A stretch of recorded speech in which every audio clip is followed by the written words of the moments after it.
she a little nervous? I am so bloody nervous. A lot. I wasn't ready for what I did. We just had Austin Butler up here. Did you? What did this movie mean to you and your family? Everything. The news of Lisa Marie Presley's hospitalization came just days after her appearance at the Golden Globes. While expressing her gratitude for all the prayers and get-well-soon wishes, Presley opened up about her happy and sad memories, her family, and her love life, laying the path for an emotional analysis of the legendary celebrity's enthralling life and tragic demise. Let's dig into the untold chapters of Lisa Marie Presley's journey and unravel the lesser-known features that created the heiress of Elvis Presley, from navigating the shadows of her iconic father to fighting personal difficulties in her final days. Early life. Lisa Marie Presley was born on February 1st, 1968, as the only child of Elvis Presley and Priscilla Presley. Her arrival at Baptist Memorial Hospital, Memphis in Memphis, Tennessee, occurred exactly 9 months after her parents' wedding. Her life, however, happened against the backdrop of her parents' divorce when she was 4 years old. Following their divorce, Lisa Marie lived largely with her mother in Los Angeles, but frequently visited her legendary father at Graceland in Memphis. Her first exposure to live rock performances came at the Forum in Inglewood, California, where she saw Queen perform. She presented Freddie Mercury with a scarf belonging to her father, indicating her love for the show's theatrical qualities. Her mother's romantic relationship with actor Michael Edwards defined the years following her father's demise. Lisa Marie revealed disturbing facts about Edwards in a candid interview with Playboy in 2003, stating that he would enter her room intoxicated and engage in indecent behavior. This admission shed light on the difficult times Lisa Marie experienced during her formative years. Lisa Marie has a half-brother named Navarone Garibaldi, who was born from her mother's 22-year relationship with Marco Garibaldi. Lisa Marie Presley went on a one-of-a-kind musical project honoring her father in 1997. She recorded a post-mortem duet of Don't Cry Daddy, incorporating her vocals with her father's original recording. This moving movie was first shown on August 16, 1997, at a memorial performance commemorating the 20th anniversary of Elvis Presley's demise. Elvis's ageless voice was combined with Lisa Marie's amazing contribution, symbolizing a beautiful father-daughter bond that transcended time. Career. On April 8, 2003, Lisa Marie Presley's debut album, To Whom It May Concern, was released, signaling the start of a significant phase in her artistic pursuits.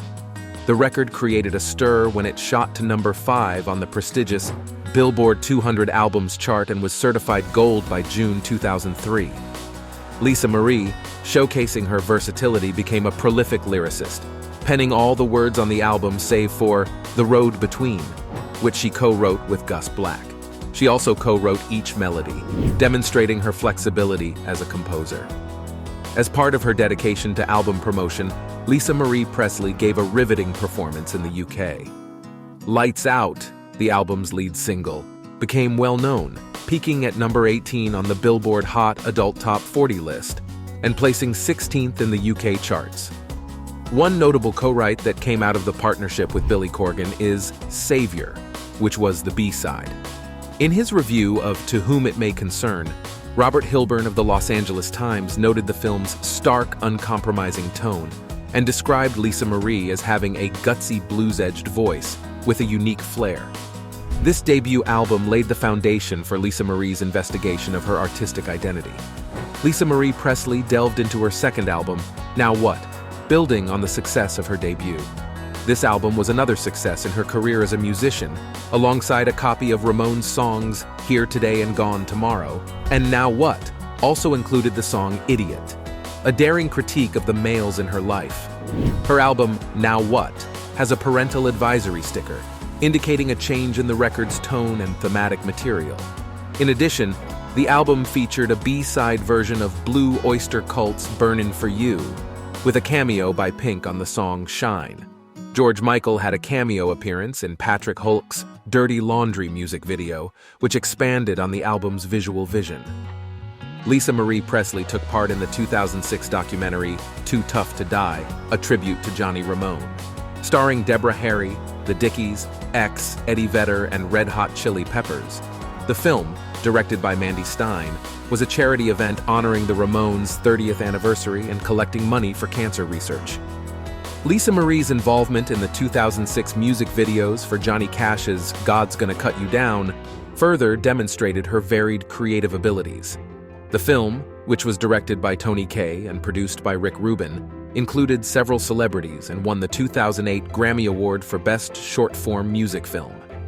The August 2007 release of the single In the Ghetto gave Lisa Marie's discography a new dimension. Lisa duetting with her father in the new version, which Elvis Presley originally recorded in 1969, was a moving tribute on the 30th anniversary of his death. Lisa Marie's choice to donate the single's proceeds to the Presley Place Transitional Housing Campus in New Orleans gave her musical pursuits a deeper significance. Lisa Marie made a memorable visit on the Oprah Winfrey Show, where she sang In the Ghetto with the Harlem Gospel Choir and included old footage of her father in the performance. Lisa Marie Presley joined singer Richard Hawley on stage in London in October 2009 to provide vocals to the song Weary. Hawley actively assisted her in resuming her music career, which was a turning point in her journey. The two started composing songs together, with Hawley providing the music and Lisa Marie writing the words. Lisa Marie disclosed that she was recording a new album in London, scheduled for release in 2011, during an interview with Oprah Winfrey. When her third album, Storm and Grace, was finally released on May 15, 2012, there was a lot of expectation around it. Lisa Marie aimed to venture into uncharted musical territory with the album, characterizing it as much more of a rootsy record, organic record, than my previous work. Storm and Grace was praised by AllMusic, which called the Oscar and Grammy winner T-Bone Burnett's production a stronger, more mature, and more effective work than one might have expected. Lisa Marie Presley's musical personality was evident on the album, which Spinner.com praised as the strongest album of her career. Entertainment Weekly lauded the smoky, spooky tune, You Ain't Seen Nothing Yet. Regarding working with Lisa Marie on Storm and Grace, T-Bone Burnett remarked that he was curious to hear her tracks because of her soulfulness, honesty, and rawness. Beyond the opinions of the media, he recognized her as a unique Southern American folk music musician of considerable importance. Scientology. Lisa Marie Presley created the Literacy, Education, and Ability Program in October 1997 as a meaningful endeavor with the help of her friend and fellow Memphis, Isaac Hayes. This initiative, which was overseen by the Scientologist-affiliated organization Applied Scholastics, supported literacy and education initiatives. Deeply ingrained in Presley's dedication to improving children's lives are the roots of LEAP. In January 2002, the Church of Scientology-backed World Literacy Crusade presented Presley with the Humanitarian Award in recognition of her commitment to improving American children's educational opportunities. Prominent personalities, including Martin Luther King Jr.'s daughter Yolanda King, Chaka Khan, and Isaac Hayes, attended the award ceremony. It's important to note that the World Literacy Crusade has not been without criticism. Some people see it as a front organization for the Church of Scientology. In the same year, Presley addressed a U.S. congressional hearing to advance her advocacy. Her main point of contention was that attention deficit hyperactivity disorder should not be treated with medicine. She spoke passionately about her experiences with kids who were forced to take stimulants to control their behavior. Presley underlined the need to stop the psychotropic medication of millions of youngsters, sharing stories of families that were forced to split up because their children chose alternative solutions to behavioral and educational problems. In her capacity as the international spokesperson for children's rights, Presley emphasized the value of educating parents about medication-free options while speaking on behalf of the Citizens Commission on Human Rights, a body connected to the Scientologists. Her argument sprang from the idea that parents ought to be equipped with the information necessary to make decisions about their kids' medical and educational requirements. But when Lisa Marie Presley chose to leave Scientology in 2014, her affiliations underwent a dramatic change. Years of mounting dissatisfaction with the organization, which started as early as 2008, led to this conclusion: relationships. At the Scientology Celebrity Center on October 3, 1988, Lisa Marie Presley tied the knot with musician Danny Keough, a native of Chicago. They had 2 children together, Riley Keough, who would go on to become a model, and Benjamin Storm Keough. But Presley's union with Keough ended abruptly, with a Dominican Republic divorce being granted on May 6, 1994. Benjamin Keough, who was 27, tragically passed away in Calabasas, California on July 12, 2020, from a self-inflicted firearm injury. This tragic event closed a tragic chapter in the Presley family's history. Following her divorce from Keough, Lisa Marie Presley married again on May 26, 1994, just 20 days later, this time to singer Michael Jackson. Their relationship reached a deeper level in Los Angeles in November 1992 and developed into a close adult friendship. Providing Jackson with emotional support, Lisa Marie turned into a rock amid a turbulent time of allegations of child molestation. She supported him, unwavering in her conviction that he was innocent, and was a major factor in getting him to agree to a settlement outside of court, as well as get treatment for his addiction and health problems. When Presley starred in Wayne Isham's music video for Jackson's song "You Are Not Alone" on June 1995, it was clear how dedicated she was to the singer. Even with her best efforts, their marriage could not be saved, and on January 1996, Lisa Marie filed for divorce. She revealed sporadic attempts at reconciliation more than 4 years after their divorce in an October 2010 interview with Oprah Winfrey. After learning of Jackson's passing in 2009, Presley was devastated. Lisa Marie Presley became engaged to singer John Orzechka in May 1999. However, their brief courtship ended abruptly in March 2001. Afterward, she met Nicolas Cage at a party, and on August 10, 2002, and soon after they were married in Kamuela, Hawaii. But the marriage was short-lived because in November 2002, Cage filed for divorce, which was eventually granted in May 2004. Presley addressed reports of a possible reconciliation with Danny Keough in a 2003 interview with The Commercial Appeal. She emphasized their ongoing friendship and made it clear that they were not romantically connected. Following her split from Michael Jackson, Keough and Presley became even closer. In 2005, Keough even became a bass guitarist in Presley's band, acting as her musical tutor. Presley described her relationship with Keough as special and characterized by unconditional understanding in her post-divorce observations, highlighting the strong bond between them. Her relationship with Keough proved to be a lasting connection that endured the test of time and shifting circumstances, even if her love involvements came and went. Now, let's check out today's subscriber pick. While Lisa's death left the film and music industry around the world in shock, some speculations regarding the cause of her death have raised several alarms. And now, doctors are warning people about the dangers of using the recently popular diabetes medicine being used for weight loss purposes. Yes, we're talking about Ozempic. A few months after Lisa passed away, the secret behind Lisa Marie Presley's terrible death they never told you about was revealed. Her cause of death was more or less directly related to weight loss surgery she previously had. Experts are warning patients of the risk of extreme weight loss. Plastic surgeon Dr. Terry Bubrow, from the hit series Botched, also went on to criticize drastic methods being taken by some hoping to achieve significant weight loss in a short time. Lisa lost her life due to a small bowel obstruction, which was caused by her bariatric surgery. With the emergence of the non-insulin drug Ozempic this year, weight reduction therapies are more popular than ever. Now, Bubrow is pushing weight loss professionals to spread the word about the hazards of such procedures to avoid potentially fatal circumstances. Do you think these weight loss shortcuts are a good idea? Let us know in the comments below. Aircraft Lisa Marie. Elvis, Through His Daughter's Eyes, is an intriguing exhibit that Lisa Marie Presley debuted in February 2012. A highlight of the Graceland VIP tour, This immersive experience features a carefully selected collection of 200 objects put together by Presley and the committed Graceland Archives crew. Being the daughter of the late, great Elvis Presley, Lisa Marie's upbringing is uniquely illuminated by this intimate display. Home movies, treasured toys, and rarely seen family memorabilia are among the many objects on display for visitors to peruse. Taken together, they provide a vivid picture of her life growing up in the shadow of her well-known father.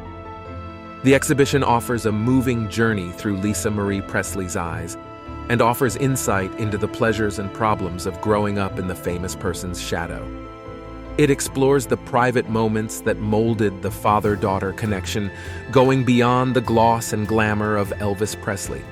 The exhibit captures the spirit of Lisa Marie's viewpoint, ranging from lighthearted recollections of her early years to the profound effects of belonging to an unusual family. The story of a converted Convair jet, a private aircraft that Elvis Presley named after his beloved daughter on November 1975, is one of the exhibit's standout pieces. The Lisa Marie was more than simply a plane. It was a meaningful act of love and kinship. Elvis spent more than $1 million restoring the plane, making it his main means of transportation when on tour. Now on display at Graceland, the Lisa Marie and another of his planes, Hound Dog 2, serve as a tribute to his lasting legacy. The display transcends the glamour and glitz that are frequently connected to Elvis Presley's public persona. It provides a closer-knit story that puts readers in Lisa Marie's shoes as she works through the challenges of an exceptional and one-of-a-kind upbringing. For anyone interested in learning more about the unseen aspects of the Presley family narrative, this must-see exhibit is enhanced by the addition of personal items and seldom-seen gems. Elvis Presley's estate. Following Elvis Presley's death at Graceland on August 16, 1977, his father, Vernon Presley, was named executor and trustee in his will. Vernon, Lisa Marie, and Elvis Presley's grandmother, Minnie Mae Presley, were beneficiaries of the trust.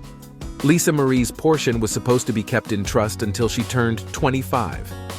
After Vernon Presley passed away in 1979, Priscilla Presley, Elvis Presley's ex-wife, was named one of 3 trustees, along with Memphis's National Bank of Commerce and the Presleys' accountant, Joseph Hanks. After Minnie Mae Presley passed away in 1980, Lisa Marie became the only survivor. In 1993, Lisa Marie took on a momentous new role when, at the age of 25, she inherited her father's sizable wealth that had amassed to an estimated $100 million, largely via the careful handling of her mother, Priscilla Presley. Lisa Marie Presley became increasingly involved in the management of the Elvis Presley Trust and its commercial division, Elvis Presley Enterprises, as time went on. She became the chairman of the board and the owner in 1998. But in February 2005, she made a crucial decision to sell around 85% of the estate's commercial holdings. By excluding Graceland and the surrounding property, this calculated action preserved these iconic features. Following Presley's death, there was talk about who would inherit Graceland in the future. Her 3 daughters were supposed to be the heirs. But things took a turn when Priscilla Presley disputed a 2016 estate change made by Lisa Marie. This change named Lisa Marie's 2 eldest children as the trustee instead of Priscilla. Sadly, Lisa Marie's son Benjamin, one of these kids, passed away in 2020. After this, Riley, Lisa Marie's daughter, was left to handle the duties of managing the renowned Graceland estate as the only trustee. Struggle with addiction.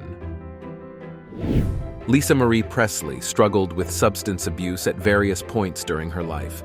The difficulties became more apparent during her divorce proceedings with Michael Lockwood in 2017, when she openly revealed herself to be struggling with dependence on opioids, alcohol, and other narcotics.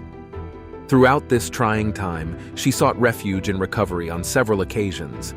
In a moving foreword to the 2019 book, The United States of Opioids, a prescription for liberating a nation in pain, Presley revealed the origins of her addiction. It all started with a well-intended prescription from her doctor following the births of her daughters, Harper and Finley.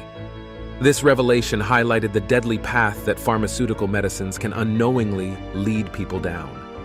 Presley's journey reflected the silent fights many experience with addiction, as she expressed thankfulness for conquering these challenges and acknowledged her indebtedness to her 4 children for serving as her inspiration to stay sober.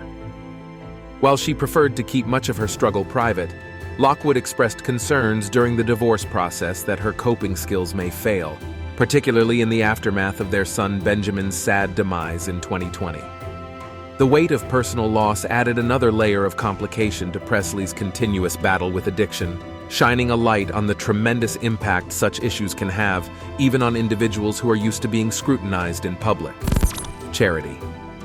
The Presley Charitable Foundation was founded by Lisa Marie Presley in 2007 to advance some charitable initiatives. The Presley Foundation was formally reincorporated on November 10, 2022, after the organization changed over time. On February 13, 2023, it was subsequently registered as a public benefit and grant-making foundation. Presley Place is one of the noteworthy projects under the Presley Charitable Foundation's purview. It was started in 2001. Presley Place provides up to a year of rent-free accommodation as a sanctuary for families experiencing homelessness. In addition to housing, the program offers full support, which includes childcare, financial and career counseling, family management training, and a host of other resources to enable families to overcome the cycle of poverty, rebuild their self-worth, and become independent. Additionally, the Presley Charitable Foundation is the sponsor of the Elvis Presley Music Room, which gives kids from Presley Place and neighboring communities access to musical instruments, teaching, and special events. Lisa Marie Presley actively supported the Elvis Presley Endowment Scholarship Fund at her father's charity, carrying on the family's philanthropic legacy. This fund supports students majoring in arts-related subjects and is housed at the University of Memphis's College of Communication and Fine Arts. Presley demonstrated compassion in times of need by collaborating with Oprah Winfrey and her Angel Network to support recovery efforts after Hurricane Katrina's destruction. Demonstrating a strong bond with her hometown of Memphis, Tennessee, she took an active role in providing aid to people impacted by the disaster. "I'm here because I definitely needed to do something, and it just so happens this is where I'm from," declared Presley, demonstrating her devotion. "I'm going to exert every effort possible." She took an active part in helping individuals in need by giving them clothes and toiletries and loading trucks with goods at a nearby food bank. Presley's charitable endeavors are international in scope. In 2011, she became a patron of the Dream Factory, a non-profit organization situated in Hainault, London. She supported the charity's goal of fulfilling wishes for children who are terminally ill or who face life-threatening illnesses or disabilities by attending the Snowball event at the Prince Regent in Chigwell as a celebrity guest. With the successful completion of the $60,000 goal, the Dream Factory's dedication to realizing aspirations is further reinforced. Presley's personal dedication and active participation in relief operations and charitable events demonstrate that her involvement extends beyond monetary gifts. Her commitment to changing the world for the better in a variety of contexts showed a sincere wish to help people who are struggling as well as communities. Governor of Tennessee Bill Haslam officially recognized Lisa Marie Presley on June 24, 2011, designating a special day to recognize her exceptional philanthropic work. It was a significant acknowledgement that emphasized her dedication to changing the world for the better. A few days later, New Orleans Mayor Mitchell J. Landrieu added his voice of gratitude by presenting her with a certificate of proclamation. This honor was a recognition of Presley's steadfast commitment and significant contributions to the thriving city. The city of Memphis added to the growing list of acknowledgments on June 28, 2011, when it issued a proclamation that was met with sincere appreciation. It said, "Lisa Marie Presley is more than just a name. She is a humanitarian, philanthropist, and force for good who devotes her undying energies to Memphis, the city she knows and loves. She has raised a lot of money for neighborhood charities and groups, addressed homelessness, and promoted literacy using her time, effort, and resources. Her efforts brought Memphis to light and demonstrated the transformational potential of one person's commitment, demise. On a calm morning on January 12, 2023, in the community of Calabasas, California, terrible news spread throughout the media. The mysterious 54-year-old daughter of rock and roll royalty, Lisa Marie Presley, had gone into cardiac arrest. It was a startling incident that gave the entertainment industry a gloomy tone. Around 10:30 a.m., Presley's heart faltered, and the beat of everyday existence stumbled. She received CPR on the way to West Hills Hospital in Los Angeles, and because of their amazing efforts, her heart, which had stopped, was brought back to life. This is the story of Lisa Marie Presley's terrible death. They never told you about because fate had already etched its devastating climax despite heroic efforts to change the story. Less than 3 weeks before she would have been 55, Lisa Marie Presley, the steward of a musical legacy, passed away. The cause of her premature demise was disclosed in the dismal autopsy report. The problem turned out to be a small bowel obstruction. An important clarification was provided by the report. She did not orchestrate her final bow because of the drugs she was taking. 2 days earlier, Lisa Marie Presley made her red carpet debut at the 80th Golden Globe Awards, a star-studded event where she appeared with her mother. Nobody could have predicted that it would be her last public appearance, a moving scene captured in time. A general silence fell across the world as the news spread. On January 22, a public memorial service drew both mourning and admirers to the hallowed grounds of Graceland. Over 1.5 million people saw the virtual curtain rise as they paid their respects to the woman who had carried the torch of an enduring musical dynasty via live streaming. Already heavy with the echoes of the past, Graceland served as Lisa Marie Presley's final resting place. Her earthly remains found comfort beside her baby Benjamin and an eternal closeness to her famed father Elvis Presley, nestled in the Graceland Meditation Garden.